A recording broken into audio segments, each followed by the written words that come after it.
What makes the Joker more riveting than Batman? What makes Hans Landa more memorable than the Inglourious Basterds? You're sheltering enemies of the state, are you not? What makes Cersei Lannister more compelling than Jon Snow? I choose violence. And what can screenwriters like you do to make your villain that compelling and magnetic? No, it's not about giving your villain a tragic backstory or making them relatable. It's something far more powerful. There are 4 principles at play, and I'm going to break them down in this video, so be sure to stick around. What's happening, party people? This is James A. Hurst, internationally tolerated screenwriter and story expert. Welcome to my channel where I help screenwriters and other creative misfits navigate the wild world of storytelling. Before we dive in, if you're a screenwriter, you know that compelling dialogue is one of the most important skills you can master. So you want to grab my free PDF, Write Dialogue Like a Boss. Click the link below to get your free copy and start writing dialogue like a boss. So the first feature script I wrote was a pretty corny action movie. What can I say? It was the 90s. Anyway, I thought I had nailed it. You know, I had explosions, car chases, and a bad guy who, in my opinion, rewrote the book on villainy. Then I showed this script to some friends and they all had the same note. Cool concept, but what's the deal with your villain? Like, what's driving him? Why is he like this? And my answer was, I don't know, 'cause he's evil? I'll admit, I didn't get the note. I thought villains were just supposed to be bad. You know, why overthink it? Then I saw Silence of the Lambs. You were doing fine. You had been courteous and receptive to courtesy. Hannibal Lecter is more than just some psychotic killer. He's brilliant, cultured, and weirdly charming. He's not there to get in Clarice's way. He actually helps guide her. He pushes her to face her own demons and helps her grow. First principles, Clarice. Simplicity. Read Marcus Aurelius. Of each particular thing, ask, what is it in itself? What is its nature? What does he do, this man you seek? After seeing Silence of the Lambs, it really changed my understanding of what makes a great villain. You know, it's not really what they do, it's the way they think. Which brings me to my first tip. Great villains aren't just evil, they believe in something. Heath Ledger's Joker takes a lot of cues from the German nihilist Friedrich Nietzsche. He's kind of like Nietzsche as a party clown. What does not kill you makes you stronger. Would you like a balloon animal? Like a dark and corrupted version of Nietzsche, the Joker believes that human morality is a house of cards just waiting to collapse. When you think about it, Joker has a lot in common with the granddaddy of psychotic movie villains, Hannibal Lecter. I mean, sure, on the surface, they look really different. One looks like the result of a meth head locked in a Hot Topic overnight, and the other looks like someone who took the phrase, "you are what you eat," a little too literally. But deep down, Hannibal and Joker are cut from the same cloth. Both Joker and Hannibal see themselves as enlightened. They believe they've been red-pilled into the ugly truth about humanity. They don't just embrace this darkness, they want to reveal it to their special students. You know the saying, when the student is ready, the teacher appears? That's kind of how Joker views his relationship to Batman, and how Hannibal sees his relationship to Clarice. Lecter recognizes in Clarice a mind primed for his mentorship. From behind his glass prison, he positions himself as the dark sage she never knew she was seeking, proving that the most dangerous education often begins when we're most desperately searching for answers. So summing up, here's what you need to ask yourself about your villain. What belief does my villain have that challenges everything my hero stands for? Why does my villain need the hero to see things their way? And how is my villain the perfect opposite of my hero? So this is a great first step, but we can go even deeper. It's great to give your villain a compelling belief, but what happens when you take it a step further? What happens when you completely flip the script? The most memorable villains don't see themselves as villains at all. In their minds, they're the heroes. I mean, think about Magneto. He doesn't see himself as evil. In his mind, he's just that one friend in the group chat who's keeping it real. And to be fair, Magneto, like a lot of villains bent on destroying humans, has a pretty good point. After all, have you met us? Humans have a lot to answer for. I mean, think about it. We created poverty, war, Ticketmaster. You know, we've all been taught that heroes are good and villains are evil, but that's not how villains see it. They're the heroes in their story. And let's face it, great villains have traits that in another context would make them heroic. Consider Gus Fring from Breaking Bad. He's disciplined, methodical, patient. Quite a lot of planning went into this. I would say so. Gus is really good at what he does. If he ran a Fortune 500 company instead of a meth empire, business schools would study his methods. A man provides for his family. In Gus's mind, he's not a villain, but a visionary. His brutality isn't cruelty, it's precision.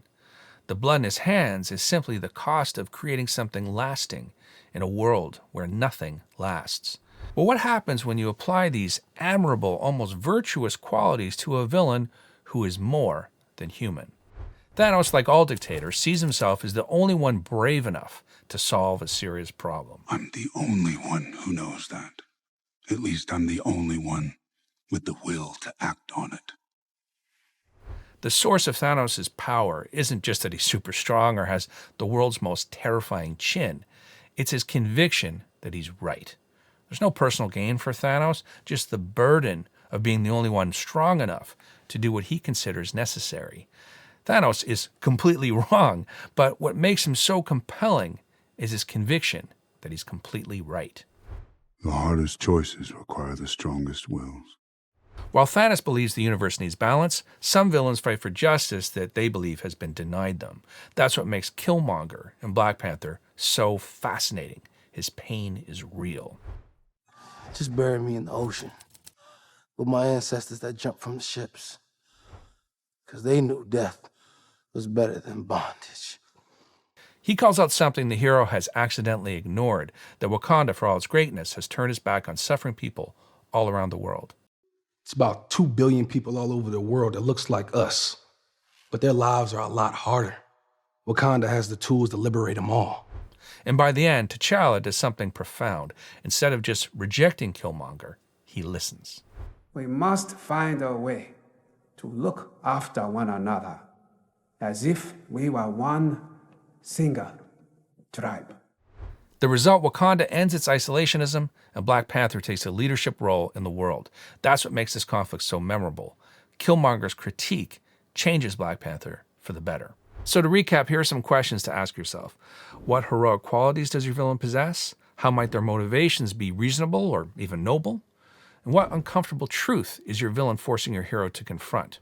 Framing your villain as the hero of their own story adds needed depth. But if you want your villain to strike fear into your hero, they need to hit close to home. And who better to target your hero's greatest vulnerabilities than someone who knows them inside and out? The most devastating villains don't just create external threats, they target what matters most to the hero. When a villain discovers and exploits a hero's deepest vulnerabilities, the conflict becomes intensely personal. This often means attacking the hero's sense of identity. Now, a quick spoiler warning for the clip coming up. It's from The Empire Strikes Back. But honestly, if you haven't seen Empire Strikes Back by now, that's on you. I am your father. When Darth Vader says this, he inflicts the worst pain imaginable on Luke. I mean, imagine finding out the galaxy's most notorious dictator is your dad. That's more than just some awkward Thanksgiving dinner conversation. That's decades of therapy. So how was your week, Luke? Well, I found out my dad is responsible for the deaths of millions, then he cut off my hand, and worst of all, I think I made out with my sister. When Vader tells Luke the truth, it's worse than any physical attack. He shatters Luke's very identity. Search your feelings, you know it to be true. So a powerful villain does more than just threaten the hero. They attack their very identity. It's the difference between I'm going to punch you and I've seen your search history. Another perfect example of a villain who makes their attack deeply personal is Terrence Fletcher from Whiplash. Why do you suppose I just hurled a chair at your head, Neiman? Fletcher does far worse than just criticize Andrew's drumming. He dismantles his psyche. Fletcher's ruthless perfectionism isn't just tough coaching, it's psychological warfare. Fletcher is the villain who knows exactly how to hurt Andrew in ways nobody else can, by attacking his passion, his purpose, and the very thing he values most, his identity as a musician. So here's a quick checklist to ask yourself about your villain. Does your villain know your hero's vulnerabilities? How can your villain make their attacks deeply personal? And how will the hero's identity be changed by your villain? A villain who can attack your hero on a personal level is very powerful, but there's one more crucial step. You've got to unleash them. To make your villain truly compelling, they need to be more than just an obstacle. They've got to be an unstoppable force. Look at Amy Dunn from Gone Girl. She doesn't just respond to her husband's betrayal, she orchestrates her disappearance, meticulously frames him for murder, and spins public opinion against him. Wait for your clueless husband to start his day. Off he goes, and the clock is ticking. Every twist in the story is driven by Amy's actions, not Nick's. She anticipates his every move, plants evidence with chilling precision, and shapes the narrative from start to end. Amy isn't reacting to the story, she's driving it. Cersei Lannister from Game of Thrones is another great example of an active villain. What makes Cersei so compelling is her relentless initiative. When someone crosses her, she doesn't just defend herself, she methodically plans their destruction. I choose violence. So a powerful villain is playing chess, while your hero is just playing checkers. But that doesn't mean you should make your hero some sort of cowering weakling. Quite the opposite. The point of a great villain is to force your hero to rise above their limitations. Or, as Robert McKee says, a protagonist in a story can only be as intellectually fascinating and emotionally compelling as the forces of antagonism make them. So as you're creating your villain, ask yourself these questions. What belief drives my villain? Does my villain believe they're the hero of the story? How can my villain make their attacks deeply personal for the hero? And how is my villain proactively driving the story? Answering these questions will help you create unforgettable antagonists who stay with your audience long after the credits roll. I'm James A. Hurst for Screenwrite. Be sure to like and subscribe for more tips about screenwriting and the art of story. And if you know someone who might find this video helpful, do me a favor and share it with them. I'd really appreciate that. Until next time, be easy, stay awesome, and keep writing.